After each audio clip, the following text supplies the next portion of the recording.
while you're pregnant, and if you know that you want to have an unmedicated birth, don't tell a lot of people about it. Don't tell everyone your plans unless they're coming into the labor and delivery room with you. Just let it be. I ran into some negative responses when I would share that I was planning to do an unmedicated birth. It would either come up in conversation, or people would specifically ask me like, oh, are you going to do it naturally? And if I would say yes, I got a wide range of responses. I got the eye roll and like, well, good luck with that, or oh, you just wait, like, and pat you on the head, you know, that kind of thing. And also I had people tell me that, well, you're kind of skinny, your hips, you know, I don't know if your hips are wide enough, and things like that. I've even been told that because my mom had C-sections, that I wasn't going to be able to have vaginal births, that I was going to have C-sections, and just crazy things like that. I found it better after I got those kinds of responses. I just started saying, you know, if people would ask, I would say, well, you know, I think I'll probably try it unmedicated, but I'm fine with the epidural, you know, if it gets to that point. Like, I would just leave it very open, even though I was pretty dead set on doing it without pain medicine. So don't let anybody discourage you, and it's just better to just not talk about it. If someone confides in you that they are wanting to have an unmedicated birth, if you feel yourself wanting to discourage them from doing that, I would just like to say, please don't say anything. You don't have a right to steal someone's dream. And for me, I know that an unmedicated childbirth was always my dream, even though that sounds weird. People told me that I was too skinny, that I wasn't strong enough, that because of my genetics, I wasn't going to be able to do it, that because, you know, I didn't know what was coming, I wasn't going to be able to do it. And I just think that is so wrong. And if someone tells you they want to have an unmedicated birth, just say, well, more power to you, and just leave it at that. Because you don't know the person. You might think you know them, you might think you know their body, but you don't. This is between her and her doctor and her spouse, or whoever's going to be in the room with her. On the flip side of that, if you're the pregnant one and you know, you're thinking about who you're going to have in the room with you, if they're not supportive of what you want and you think they're going to bring in a negative energy, don't let them come in with you. This is your birth, this is your body, this is your experience, this is a memory that you're going to have for the rest of your life. People try to brush childbirth off and say, you know, it's not important how it happens and this and that. And to some degree that is true, but that does not mean that you have to submit to what everybody else wants. You do what you feel is right and what you want to do. This is your birth. You are going to be the one doing all the hard work while everyone else in the room just kind of checks their phone and eats snacks. So you take care of yourself, and you can have a beautiful birthing experience. It was not necessarily my choice to have my kids in the hospital. When we got pregnant with our first, it was really my strong desire to have my babies at home with a midwife.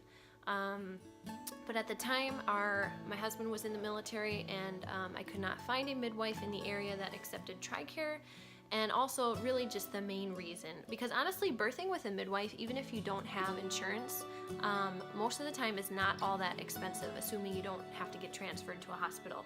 So it is something we could have probably paid for out of pocket, but my husband felt very strongly against a home birth, but at the same time, I feel like I'm the one giving birth. This is my body, this is my birthing experience, even though it is something special between the two of us. This is a very important moment for a woman, and I just really wanted to have my baby at home. I even went and talked to a midwife to see what it was all about, but my husband didn't come with, which is really against it. So eventually I reluctantly agreed to having her in the hospital. And like I said, I was terrified. That's why I did all this research and everything, because I wanted the unmedicated natural experience.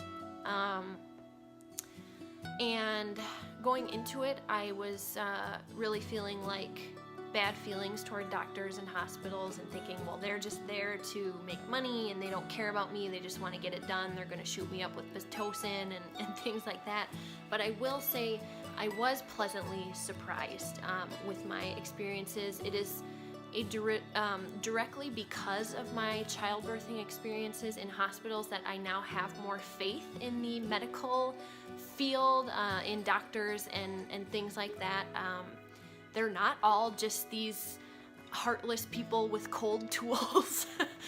You know what I mean? I've heard of people having bad experiences, but for me, my experiences were overall good. So I was pleasantly surprised in that way. So I hope that's an encouragement to you if you're having those fears like I was. As long as you can find the right hospital, the right doctor, and things like that, it should be just fine.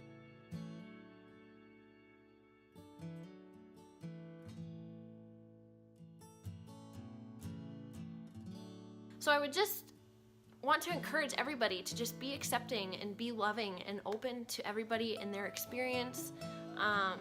We all do what we have to do to bring these beautiful babies into the world, and that's all it is. We're bringing babies into the world. So if you had a completely traumatic, complication-filled birth, if you had a completely planned C-section, vaginal birth in the hospital with the epidural and all the pain meds, if you had a unmedicated vaginal birth in the hospital like mine, natural unmedicated home birth with a midwife, if you had a completely unassisted birth in the middle of the woods all by yourself, you did it all, your birth story is beautiful. So I just want to leave you with that.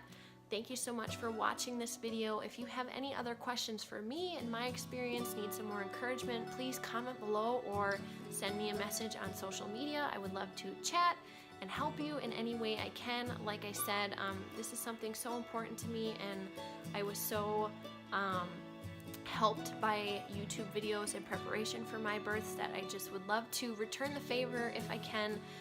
This is something that I really care about. So thank you for watching. If you like this video, please give it a thumbs up, and also please subscribe to my channel. This is not the norm for the type of videos I do. I mostly do cleaning, homemaking videos with a little mom life sprinkled in there because that's who I am. So please subscribe if you feel like this is the channel for you, and I will see you all in the next one.